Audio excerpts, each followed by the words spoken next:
me what's going on for you and how could I help?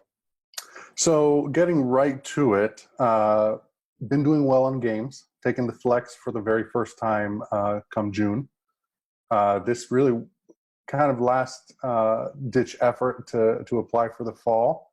Kind of made this life decision with my wife just a few weeks before April. So June was really the only option I had before the fall. Thankfully, we've had a little more downtime, and so I've taken the time over the last 2 months to find out what the LSAT is and to get to understand what it entails, law school, and all of that. So games have been going pretty well. I think my mind kind of steers in that direction. I know it does for a lot of people.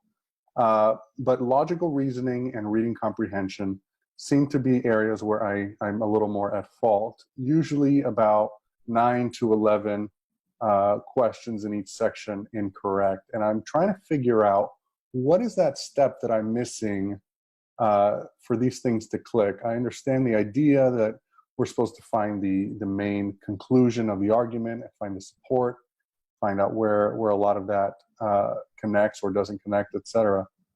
I'm trying to take that next step. I'm scoring somewhere in the 150s, mid to upper, lower, depending on the week. What is that next step I need to take to really push myself into the 160 area? Sure. Well, let me ask you this regarding logical reasoning. What does your question review process look like? Yeah, and that was another part. That was going to be the next part of my question. I'm going back through a blind review, taking those questions that I did get incorrect, turning back around, reviewing those stimuli, and really trying to think about where I made the misstep. And usually I'm doing much better on a blind review with no time constraint. I'm seeing the same thing over at reading comprehension as well. So time constraint, I'm thinking, is a bit of a factor in there. You know, the stress that happens when you see the ticker ticking down. But there is definitely a hole in that process. So I'm looking for the best advice you can give me on blind review, on understanding those questions, and how best to take that next step. Sure. Well, I'm actually going to take it in a little bit of a different direction and share with you another review strategy that I've developed called the Socratic review method. Okay. And this really involves, and I have much more on this on the YouTube channel you can search, but basically the idea is that we're continually asking questions to get to the root of where your misunderstanding stemmed from. In logical reasoning, for example, you would ask, what about the stimulus gave you trouble? Was it that the conclusion was buried in the middle? Was it that there were annoying indicator words like unless, except, until, without? Were there no indicator words at all? Did you have to take contrapositives and link things together? Was the topic difficult? It could be any variety of things, but you got to figure out what about the stimulus gave you trouble, because it really does. A lot of it at least starts there. If you don't understand the argument, looking at the choices won't help you further. They'll only further confuse you. Right. With the question stem, there may be things like unfamiliar wording, but assuming that you've got a good sense of what the question type is, we have to look at the stimulus in depth as well as the answer choices in depth. And for the answer choices, you got to see what was tempting about the wrong answer that made you pick it and made it seem appealing, and what ultimately made it wrong. And what was discouraging about the right answer that pushed you away from it, and what ultimately makes it correct. So you have these traps of discouragement away from the right answer and traps of encouragement towards the wrong answer. Right. And so that's the kind of analysis that you've got to do. And blind review, a lot of that is timed versus untimed, but regardless, a deep understanding is going to be important. Right.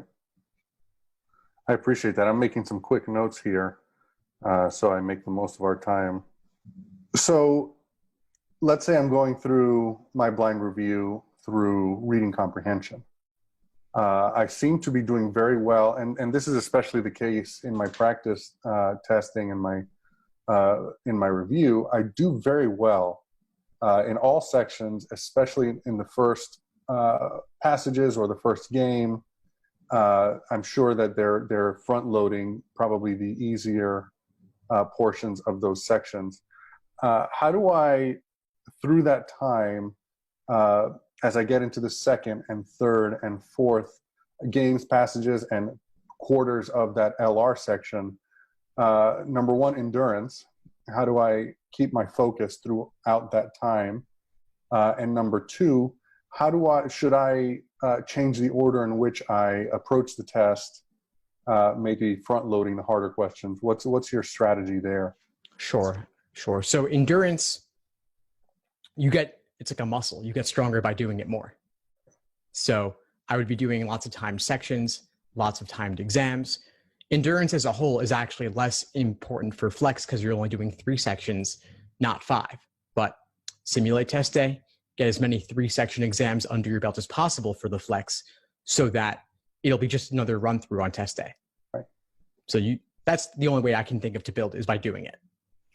When it comes to order of approach, on average, I would do things in the order given. There's a cost in terms of jumping around, like doing the 4th game before the 3rd game. And I would never do the harder questions first because everything's worth the same. Within a game or within a passage, you might do the questions associated with that game or passage out of order. But I wouldn't look to do, if you're planning to solve all 4 games or all 4 passages anyway, I don't see a lot of value in skipping one only to come back to it. Gotcha. But your mileage may vary. Try it out if you think it might help. Sure. Now, I know we only have a couple of minutes left, and I want to take the opportunity to ask you, for a person that's scoring in the 150s on a pretty consistent basis, really kind of been stuck in that area, is there a thing that with all the students you've trained and you've tutored over the years, is there a factor that you see a commonality between the students that are scoring in the 150s and are really having trouble to get out of there, and the students that are improving from the 150s into the 160s and beyond? Yeah, sure. So I think 150s to 160s involves becoming proficient in the strategies for all sections and all question types. Then 160s to 170s involves a deeper analysis to understand why the strategies work. In cases where there are formulas, why do the formulas work? How were they derived and developed? And then becoming obsessed with knowing everything they can about this exam. So including what goes into constructing it, what goes into the various difficulty levels of different questions. I also have personally, of course, been obsessed with this exam, as you might gather, and I befriended a former writer of actual LSAT questions. And I conducted written interviews with him. I conducted video and podcast interviews with him as well.